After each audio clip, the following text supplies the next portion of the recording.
Hey everybody, hello, welcome to Pastor's Perspective, sponsored by Calvary Chapel Costa Mesa and live on this Tony Clark Tuesday afternoon, April the 5th. Give us a call, 888-564-6173.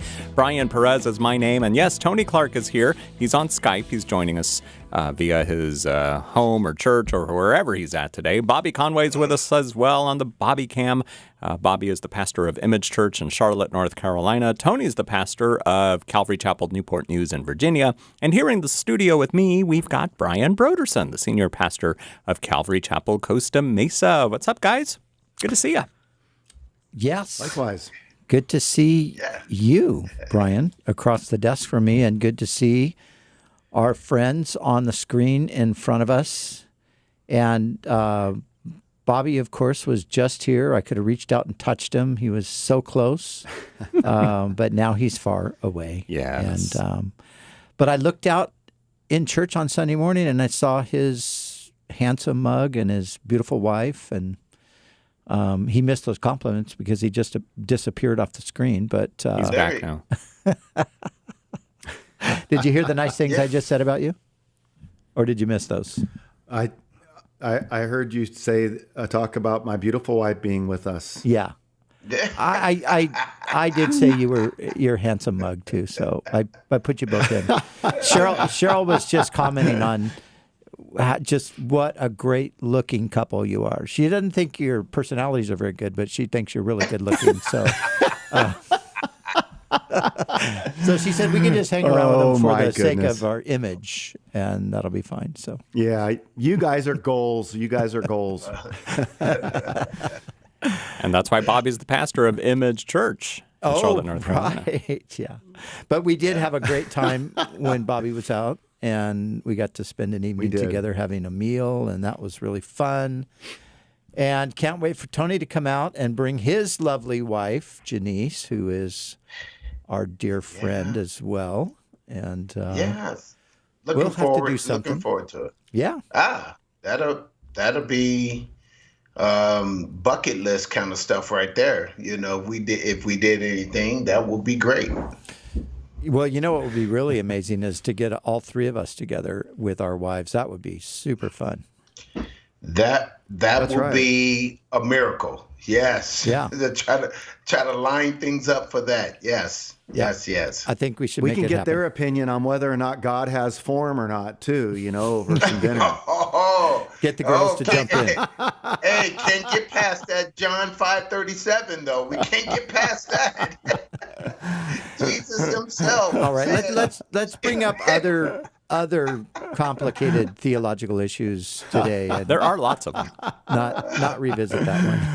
That was a lot of fun. That's great. I had people coming up to me at church talking about what a great, conversation that was, and so it was good. And what a heretic you are. I mean, I know it had to be just overwhelming.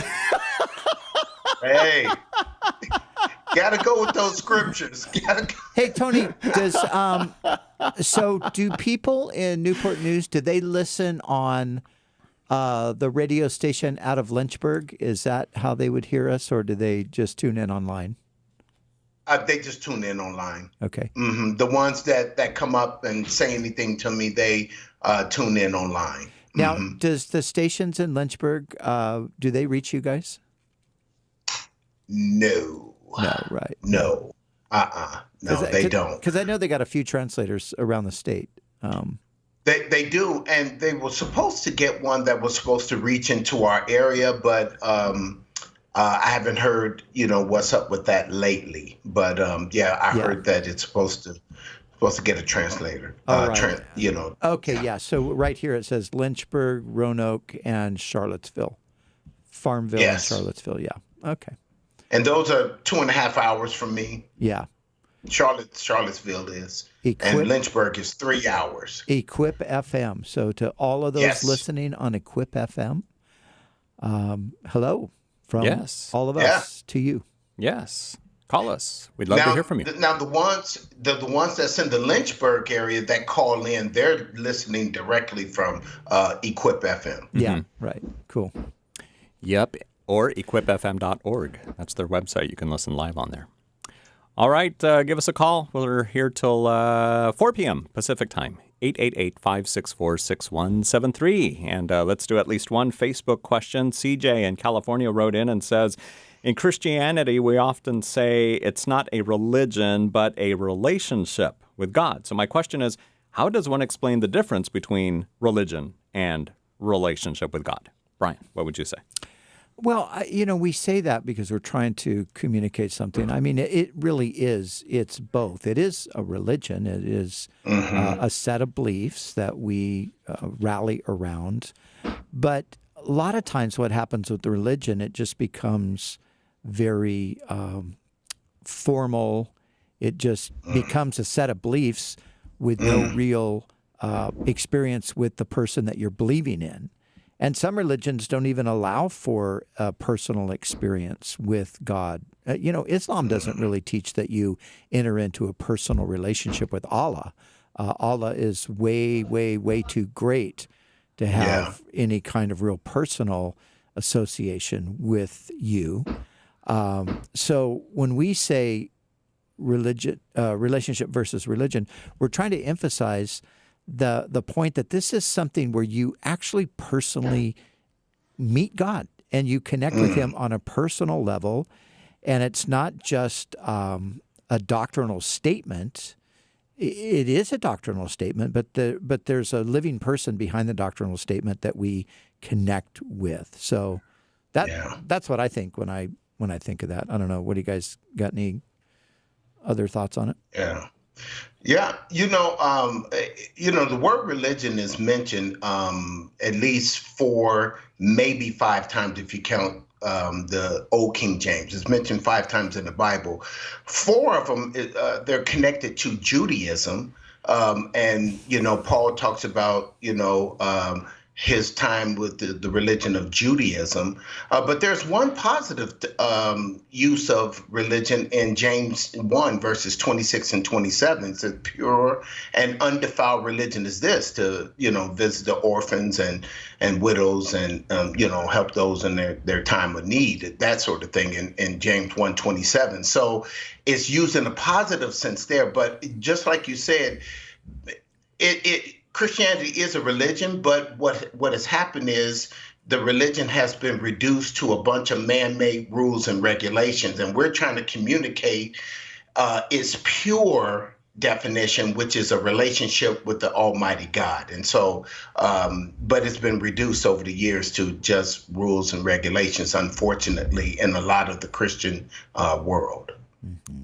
Good thoughts. CJ, thanks for sending in your question on Facebook.com/Pastor's Perspective using the Messenger feature. And before we go to the phones at 888-564-6173, let's do one more from Facebook. Kathy and Paul wrote in. They actually sent in a few questions.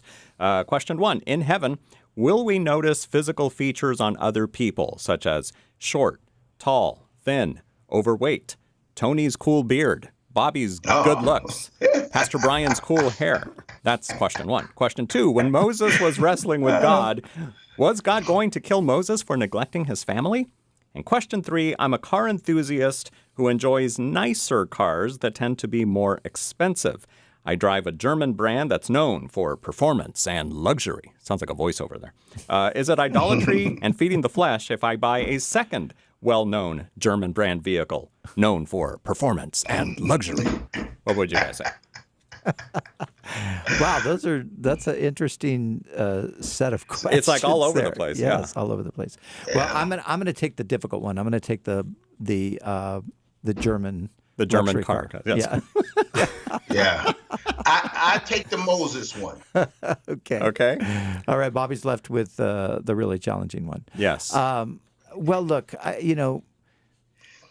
I've had conversations with people at times. There's kind of two different schools, two different camps on this, I guess. Maybe there's more than two, but people will often say, well, if you're a Christian, or especially if you're a Christian leader, you shouldn't drive an expensive car because that can stumble people and so forth. And, you really ought to drive just, your basic sort of beater model, just, your Caravan minivan or your Voyager or something like that.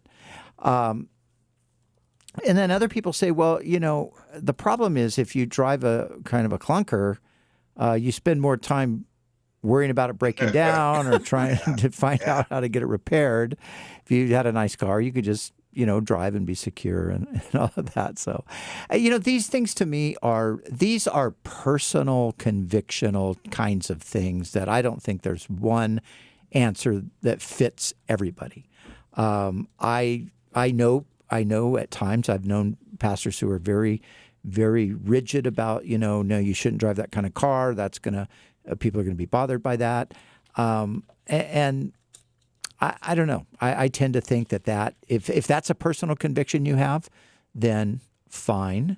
But I don't think it's necessarily one that transfers to everybody automatically. I think every situation's different. I think cultures are different. Where you live, it has a difference in the kinds of car you drive. I think there's a lot of different factors. So, and of course, your income is a big part of that as well. Yeah. So if you're thinking about getting a second car, are you able to do that? Can you financially afford to do that? Are you doing that because, you want to have a nice car that's you're secure in, you're confident that you can take off and drive across country and you're not going to get broken down somewhere, things like that. So that's the way I look at it. I think I said this to Bobby the other day. What I never do is buy brand new cars because they depreciate literally the minute you drive them off the lot. Yeah. And I think that's a big waste of money right there. But when I buy a car, which I did, I bought a car recently, and I tried to find, I want a nice car. I don't want a car that's going to break down all the time. Mm-hmm. And I want a car that's going to be able to accommodate what I want to do, where I want to go, who I want to take with me in my car. Yeah. And I want one. I'm kind of a bit of a cheapskate. So, I never want to pay a whole lot of money for anything really, but a car. Yeah. So I'm always looking for a good deal. And usually I find a pretty good deal. So this car you purchased, is it a German brand known for performance and luxury? It is a German brand, but it's below the performance and luxury level. Okay. It is called a Volkswagen. VW. Yes, a VW. Is that your little bug down there? Is that your little Beetle down there? Yeah, it's a 65. 65 Beetle? Okay, yeah, perfect. It's the one with the doors falling off. Yeah. But it will get you across the country with the doors open. When I was young, I say doors falling off because I literally had a bug when I was a teenager that the doors actually fell off the car. They rusted off. And I couldn't even open them. I had to climb in and out of the window of the car because if I opened the door would fall off. Finally, I did open the door and it fell off, and then finally I got a new car. Sure, we all have those first car stories. Tony, you're next. Or did you want to add anything about the discussion? Okay. The next one is, Exodus 4, 24 to 26 is a very strange verse, set of verses. It said that, as Moses was going back to Egypt to lead the people out, it said that God was going to kill them. It's like, what? Hold up. So what we infer from the scriptures as you look at those particular verses, it has something to do with Zipporah not wanting to circumcise her boys. And Moses obviously heeded to that.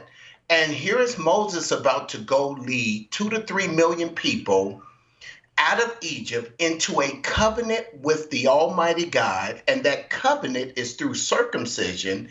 And he had not even circumcised his own boys. And God said, I'm not going to let you go and lead my people out into a covenant with me, and you have not even taken care of business at home. And it said that God was going to kill him. It's believed that some scholars suggest it was through a sickness where he couldn't get up.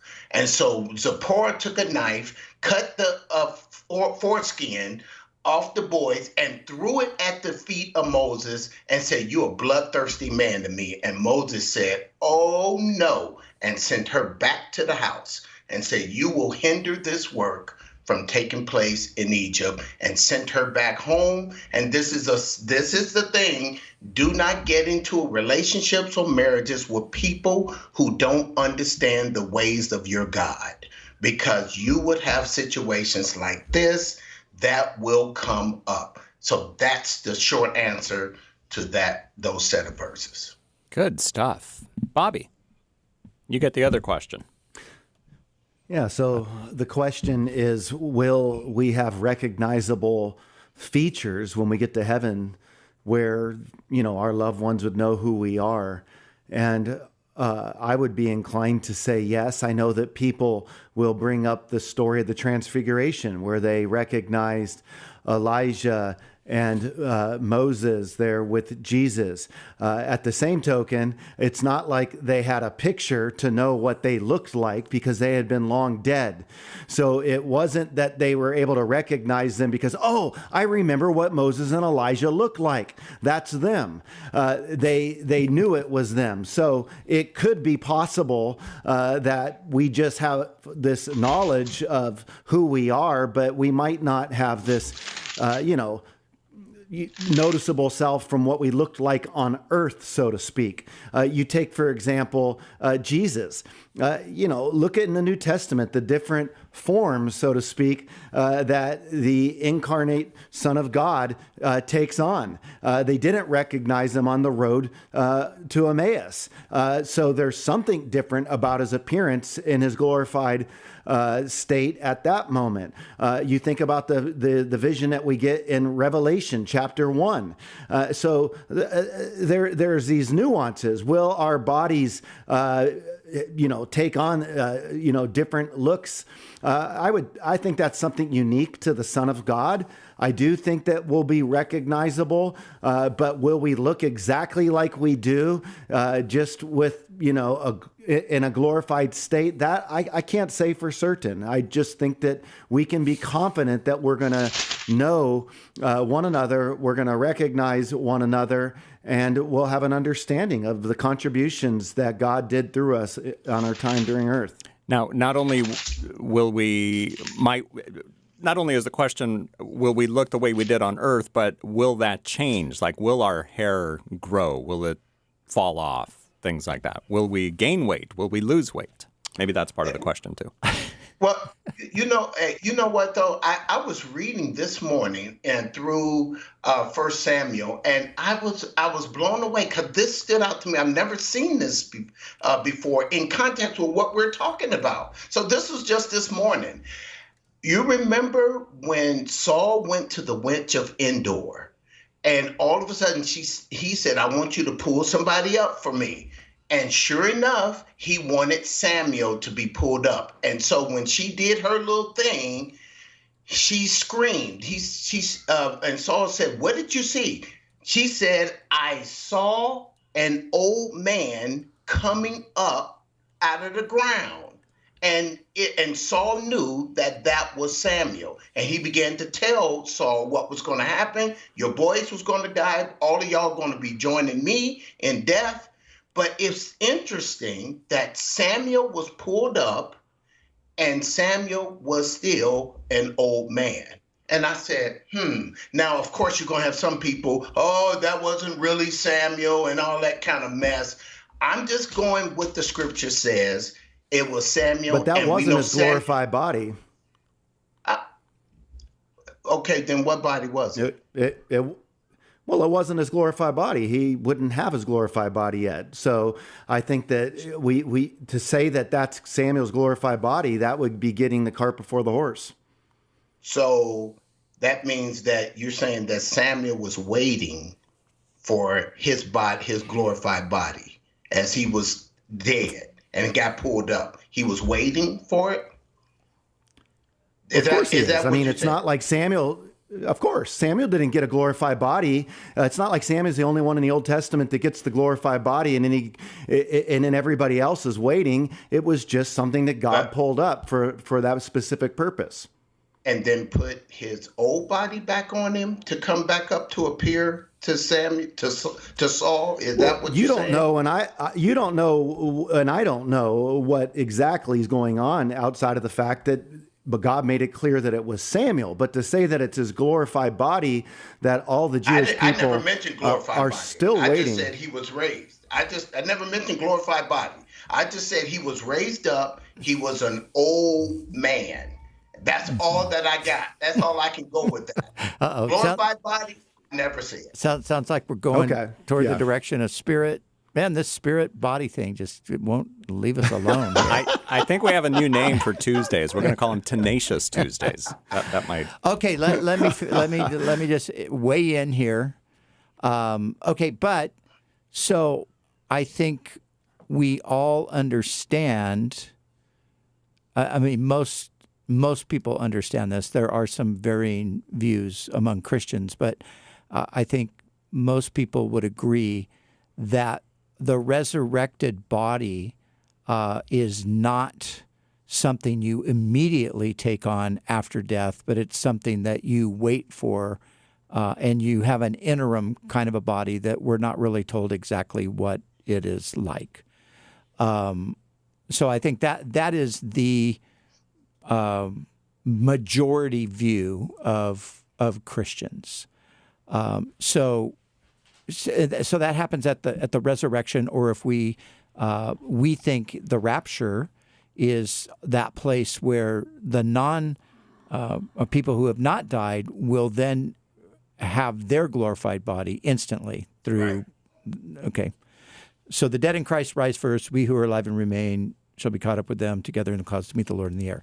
So then that means that Samuel, there's not a resurrection here. Samuel has died, and he's gone into the underworld, and so he somehow visits Saul. And that in and of itself is a mystery, right? Like, how does this happen?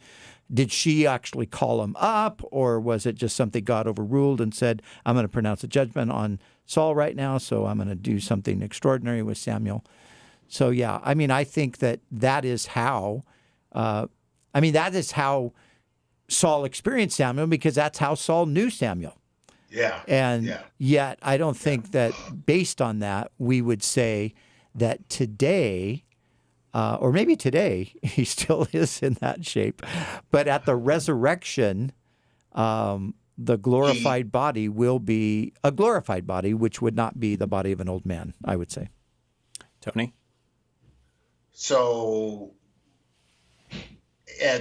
when he gets a glorified body, it's 20 years younger, 30 years younger. No, nobody knows like younger, but I think the idea behind the glorified body is it's glorified. Now, age is a result of decay, right? I mean, we get old and die because of sin, and our body falls apart. So a glorified body would be a body that's not fallen apart, or hasn't fallen apart, right. I think. Right. Now, Philippians 3:21 says that he would transform our lowly body that it may be fashioned like his glorious body. Right. So we have to say, okay, what kind of body did Jesus have? Mm-hmm. And that lets us know that is a similar type of body, a body that's is the molecular structure isn't the same. He can pass through solid objects. Yeah. He can go from here to there and all that kind of stuff. Mm-hmm. So that glorified body, for me, as far as Samuel is concerned, will be the same body, but just glorified. It will be go through solid objects and go from here to there, whatever. Yeah. But as far as the age of him, I just thought that was interesting as I was reading that this morning. Yeah. That's all. Yeah, but I think the question about Jesus then would be, is the glorified body the one that is seen after the resurrection, or is it the body that's described in Revelation chapter 1, when John sees Jesus in what I think there appears to be his glory in all of his glorified state? So, or for example, at the Transfiguration, when the disciples saw Jesus along with Moses and Elijah, and he, his raiment became white as snow and all of that. I mean, that is not what he looked like after he rose from the dead, because after he rose from the dead, they were still, some of them were still like, that's the Lord, right? That's the Lord. So, and I think the reason for that was because he still maintained the scars of crucifixion and the beatings of crucifixion, because it says in Revelation 13:8 that he was a lamb slain from the foundations of the world. So those marks and that beating he took at the Praetorium, the beatings he took at, or the scars he took at the cross, he still has those scars. So we can forever be mindful of the price it paid for us to be in heaven. Yeah. So I think that right there describes why they didn't quite know him or recognize him after the resurrection. You think because he was sort of still bearing the marks of the cross and the beatings, the brutalized beating, and beaten beyond recognition, so. Like Isaiah says, that his visage was so marred more than any man. Yeah. Yes, 52:14. Yes, I that's what I think, because he's described as a lamb slain from the foundations of the world. So that and yes, there is that state that we see in Revelation 1. Yeah. But I think that that glorified body of his is why they didn't recognize him, because of that. Yeah. That's just my opinion. Yeah. Just my little opinion.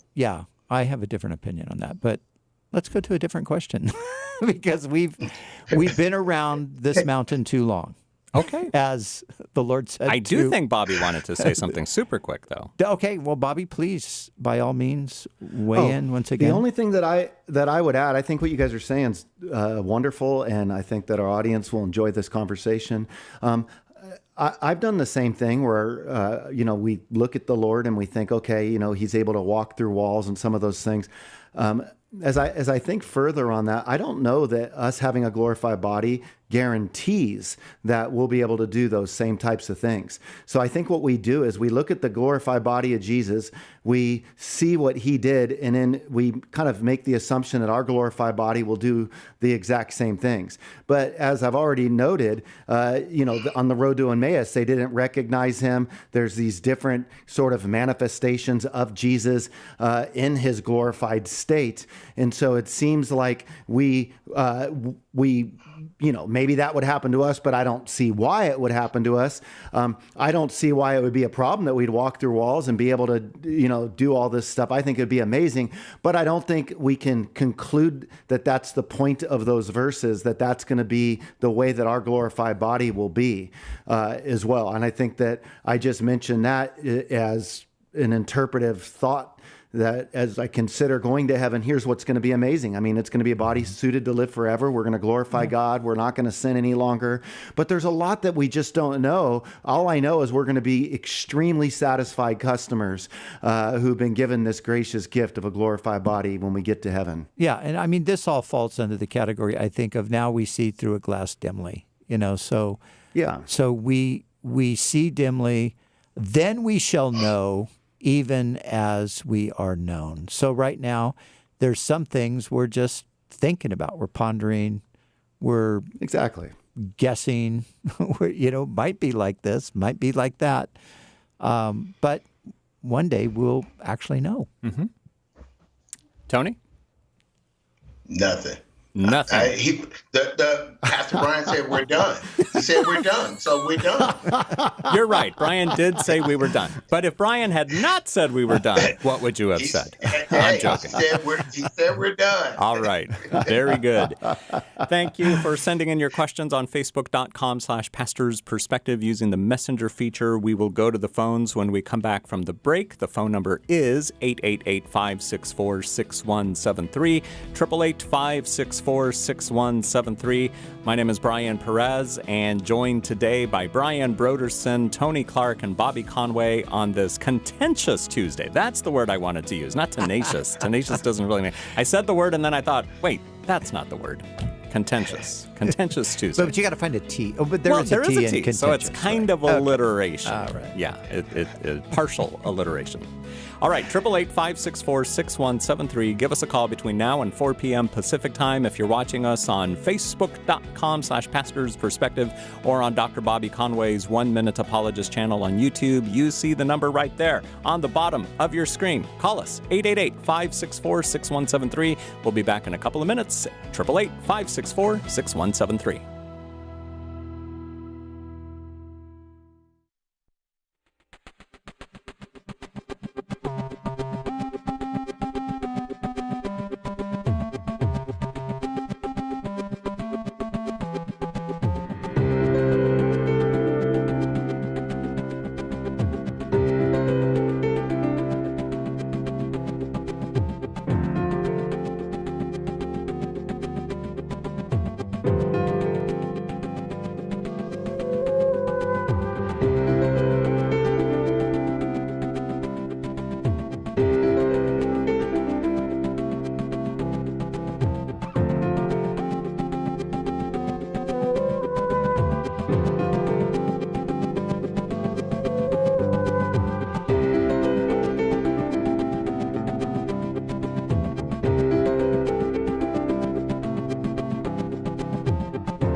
We are back on Pastor's Perspective. 888-564-6173 is the number to call. 888-564-6173. We're here for about 25 or so more minutes, and we'd love to hear from you answering your questions today. Brian Broderson, Bobby Conway, and Tony Clark. Okay, so we have a better name for this. Tenacious Tuesday, that's out the door.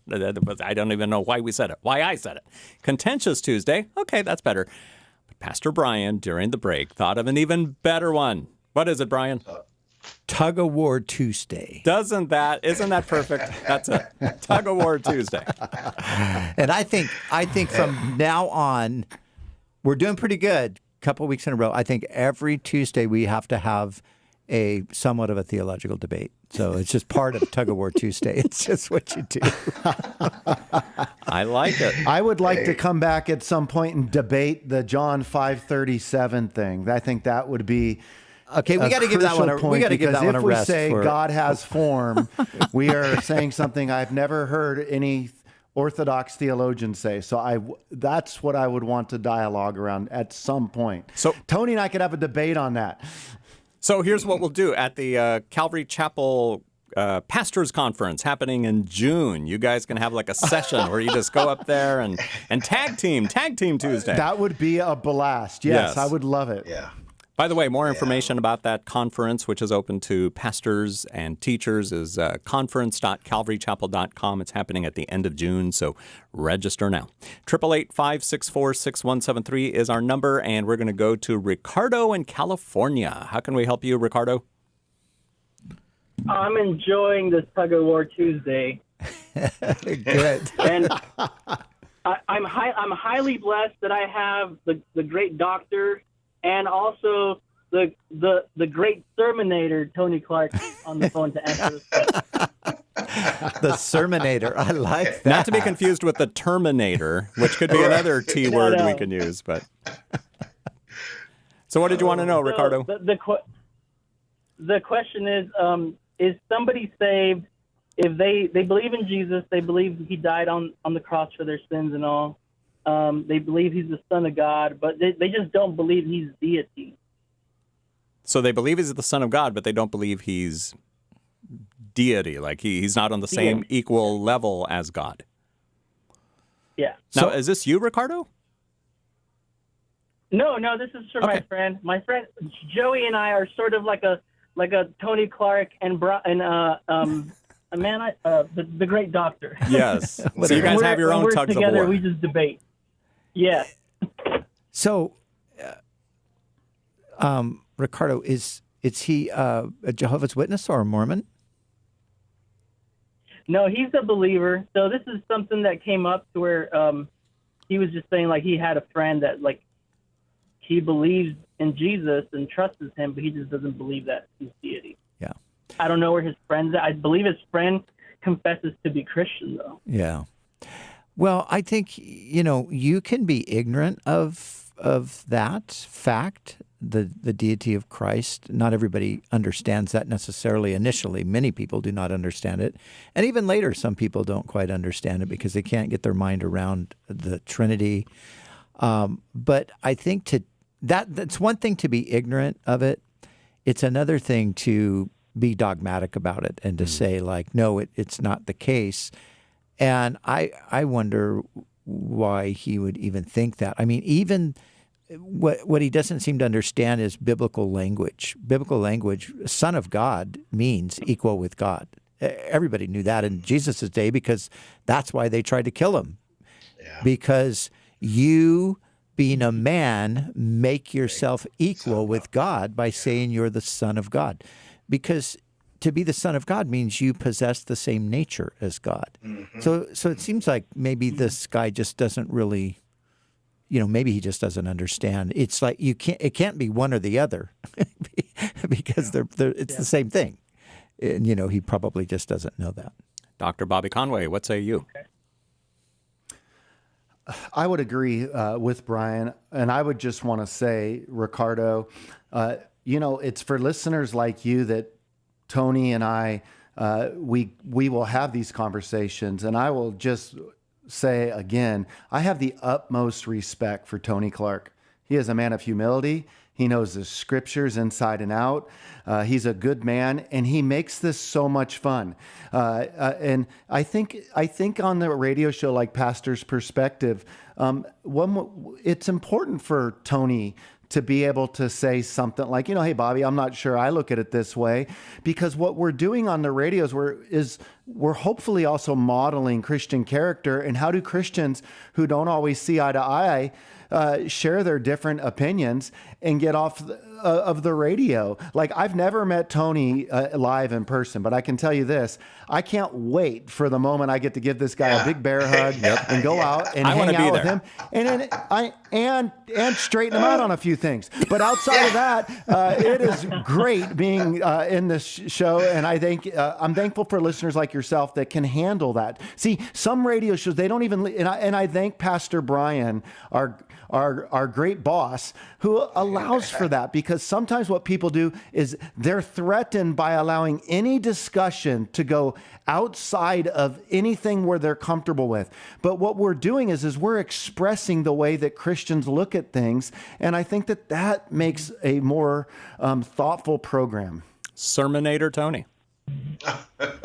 Well, based upon the question, I immediately went to where, Pastor Brian did. Is this a Mormon? Is this a Jehovah's Witness? That was my initial thoughts, because both of those groups believe that, they believe in Jesus and, but they don't believe in his deity. That is, that he's God in human flesh. They don't believe that. So, it's an old saying: if you have the right Jesus, you can be right for all eternity. If you have the wrong Jesus, you can be wrong for all eternity. And that's my initial thought on it. Then when Pastor Brian mentioned about how there are people who believe in Jesus, but they don't understand fully the concept of the Trinity and that sort of thing. And then I began to think and say, yeah, you do have some people who may embrace, Jesus Christ, but don't understand the whole doctrine of the Trinity and everything. So I just, I'm kind of in the valley of decision right now on this question as far as whether they can be a Christian. I think what Pastor Brian mentioned got me thinking, because my initial response would have been no, because I've dealt with too many cults and people in cults. But then when Pastor Brian mentioned what he did, that it caused me to kind of pull back and say, maybe there could be someone who, but if they deny the deity, see, that's the key. Yeah. If he denies understand it and deny it, then I will say no. Yeah, me too. That's what I was saying. Yeah. Exactly. Yeah. Ricardo, does that help you? That helps a lot. Thank you, guys. All right, man. Thanks for calling us today on Pastor's Perspective. Okay. Before we go to another call, let me wait. What was it? I wanted to. Okay. Bobby, this is one for you, probably more so, because I know you've read Bart Ehrman. So just in a conversation with somebody today, and they've read one of Bart's books. I can't remember which one it is, but this has just convinced this other person that the Bible is shot full of holes and it's complete with errors, and you can't trust it because Bart Ehrman knows. He knows the best, and Bible's completely unreliable, so nobody should even take it seriously. Give me the 1 Minute Apologist response to Bart Ehrman. I would say if you want to listen to two contenders dealing with Bart Ehrman, you can go and find stuff on YouTube with Gary Habermas and William Lane Craig, and I'll even throw a third in there, Michael Licona. When it comes to the Bible, we're going to have no shortage of people who are going to say the Bible is replete with contradictions. But we need to remember that there are great answers that have already been given to some of these things that Bart Ehrman brings up. So is Bart Ehrman a Greek New Testament scholar? Yeah, he's a Greek New Testament scholar, but that doesn't make him a Christian. So there's a lot of people in the university, they understand, Koine Greek, but they treat the Bible in a way where they deny the miraculous.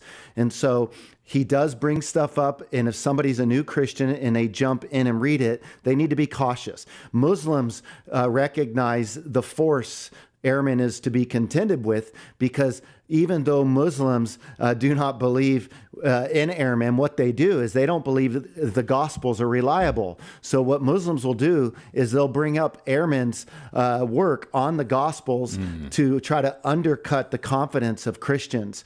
And so if a Christian just dives right into Bart Ehrman, they might be really thrown off. But if they read people like Dan Wallace, Mike Licona, Darrell Bach, William Lane Craig, Gary Habermas, Craig Keener, these are some scholars that can really help them to understand that they have a strong community behind them that will help them navigate some of the biblical textual difficulties without throwing out the fact that the Bible is God's infallible, inspired Word of God. And you can find some of these resources on Bobby's 1 Minute Apologist channel on YouTube. So go there and then just do a search for Bart Ehrman, and you'll find a bunch of stuff. Ehrman, by the way, is spelled Ehrman, so you can find it that way. Well, and, just to kind of, for our listeners' sake, again, Ehrman, his big claim to fame is he is a New Testament scholar. But again, there are plenty of New Testament scholars who are, unfortunately, in his camp. But just because he's a New Testament scholar doesn't mean that he's reliable. And he's the guy who says the Bible is, it's full of contradictions, manuscripts contradict each other, and so forth. But then he'll do, his version of a contradiction is one place the author will use the name Jesus in the same text. In another manuscript, they'll use Lord.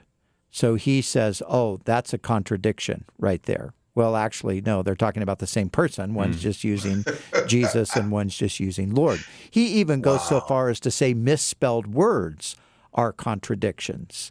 or changing out words for newer words or synonyms. So, one says one thing and then the other says it uses a synonym. And so he says, well, that's a contradiction or that's an error or that's because doesn't he claim, what is it, Bobby? He claims like there's 6,000 errors in the New Testament or something. I mean, it's just some ridiculous thing. But then when it comes down to what he's considering an error, it's like, well, does anybody else think these are errors?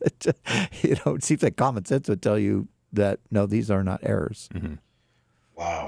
Wow. Yeah, he wrote a book called Misquoting Jesus. Yes, Misquoting he wrote Jesus. A book called Misquoting Jesus, Forged, another one. But Misquoting Jesus is one of the bigger ones that really gets people in a place where they can find themselves doubting really quickly. And again, this is why in the local church, we need pastors who are willing to teach people the Bible and help people when they come across some of these texts to not skirt over it. I mean, I think that there are some churches, their approach on Sunday is they treat people like they don't want them to think. So they look at the Bible and go, oh, we need to become like Jesus, and I need to show people how to live like Jesus. Well, that's true. But I don't think we do people a good service when we ignore. It's like if you ever got a Bible with commentary and you just get frustrated with the study Bible because anytime you have a question, you go to that study Bible and it's like they ignore the fact that this obvious question is there. Well, I think in the same way, a pastor can build credibility for themselves in their pulpit ministry and confidence in their flock when they point these things out and show how you can reconcile these things. Like I'm taking our small groups through basically a crash course on apologetics. And here's one of the things I told them. I don't expect you to remember all these arguments that are being presented. And you don't have to remember them all. There is validity in going through the experience, even if it means you forget. And the validity will be someday when somebody challenges you on something, you'll remember that you had a thoughtful discussion on the reliability of the scriptures, even if you're not able to recall in that moment. And so it's people like Bart Ehrman, I mean, their greatest harvest fields are in churches that have no desire to teach people proper doctrine, don't want people to have to think. And Bart Ehrman just has a field day with these students that their only vision for, I'm just going to live for Jesus. It's all about life application. Well, there is life application, but part of application is knowing how do you live for Jesus when the Bible is being challenged right in your midst. That's a life application that we can give to people as well. Hey, do me a favor. Text me those. I saw the 2 episodes where Mike Lacona talked specifically about Bart. I think there was part 1 and part 2. Would you text me those so I can forward them? I already emailed. Oh, you want them texted as well? Yeah, text them to me. Yeah. Okay. Yeah. I did email them to you, but I can. Oh, you did? Yeah. Okay. Well, text them to me too. I will do that. All right. And for information about Bobby's apologetics crash course, he does have one available online. You can go to his website, oneminuteapologist.com, and then type in /ACC, oneminuteapologist.com/ACC, as in apologetics crash course. Well, and we've talked about this before amongst ourselves, but I think all 3 of us agree, and I would say that everybody who does Pastor's Perspective, we all have the same conviction that pastoral ministry includes apologetics. I mean, especially in it's probably always been the case, but it is more so the case today than it's perhaps ever been in history, because there is more junk floating around out there, more deception, more half truths. It's just crazy, the things that are out there available on the internet. And, people read a little bit on the internet and they think that, okay, they know it all now. And then they come out like some sort of an expert when they've never read anything except that one paragraph or the rantings of some angry atheist. Yeah. So, gosh, Lord help us. Yeah. Indeed. 888-564-6173. To Tori, we go in Wyoming. How do you listen to Pastor's Perspective in Wyoming, Tori? K-Wave, I got your app on my phone. Oh, good man. Great That little commercial is- there. I like that. Yes. The K-Wave app is a great thing. It is. It's available on the App Store, Google Play. Check it out. Download it. Listen to great Bible teaching and music 24 hours a day, 7 days a week. So, Tori, what did you want to know? All day long. Hey, so I heard this Bible study, and the guy was saying that everybody in the millennia will be believers. And then I'm pretty sure I heard him say, he used the verses, two will be in the field, one will be taken, two will be mining at the mill, two will be taken. And I'm pretty sure he said that those who are taken to damnation, and the ones who are left are the ones who are in the millennial. And I always thought it was the other way around. I'm kind of confused. Okay. Tony, what say you? Yeah, there are a couple of schools of thoughts on this. If I can use the great doctor's thing, he'll give you a couple of views on it, but if I can use that, there are some who said that one is taken in the rapture, and then some are saying some are taken in judgment. Right. And it depends on who you're talking to. But yeah, the millennial kingdom will be populated at first with nothing but believers. The whole earth will be filled with the knowledge of God and that sort of thing.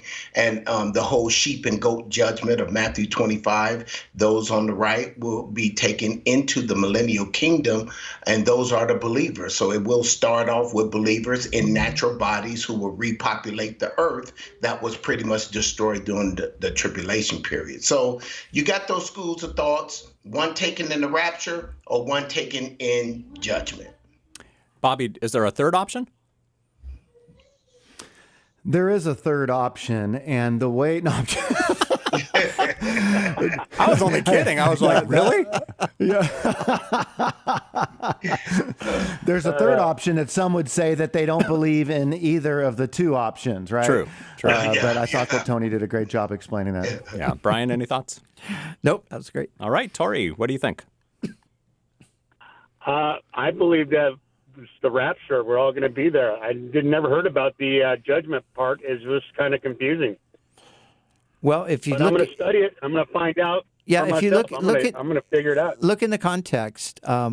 Actually, most commentators do not see it as the rapture. Most see it as taken away to judgment, because it says there where the eagle, where the body is, the eagles will be gathered, and that is a reference to the dead bodies strewn on the battlefield and the birds of prey feeding on them. So that's why it seems the context has more to do with the judgment to come.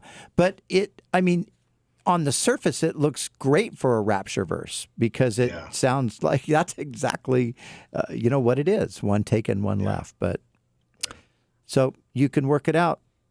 Thanks for calling us, Tori, on Pastor's Perspective, 888-564-6173. Ralph in California, how can we help you? Hi, good afternoon, pastors, Pastors Bees, and Tony Clark. How's everyone doing? Doing great. Good, thank you, bro. Great. Good to hear from all you. I have a question and a prayer request, if I may. Sure. So my question is concerning both heterosexuals and homosexuals, concerning the sins that will not allow us to get into heaven. Mm-hmm. So I can't say all the pastors, because I don't know them all. Only all the ones that I've heard, either on the radio, flicking through the TV, or online. And I come to their sermons. Sorry, I'm getting nervous.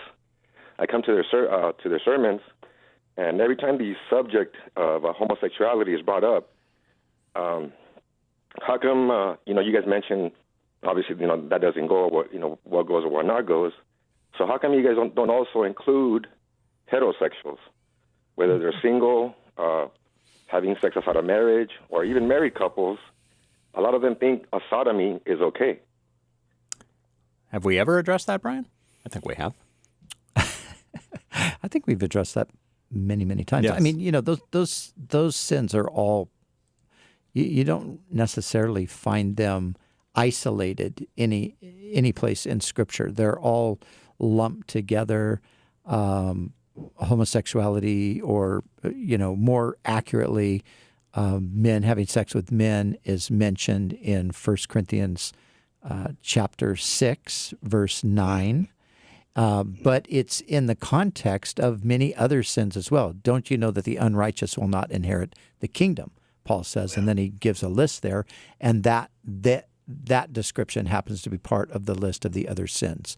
And so it's not taken out and isolated like it. I think in the culture today, it is often the case that it is sort of isolated, and that we're going to preach against homosexuality, and sometimes we don't preach against fornication, against adultery, and it's all the same thing in one sense as far as God is concerned. So there should be an equal, clear presentation of what the Scripture says about all of these things, not just taking one particular form of sin and isolating that and preaching on it. So is that kind of what you're referring to, Ralph?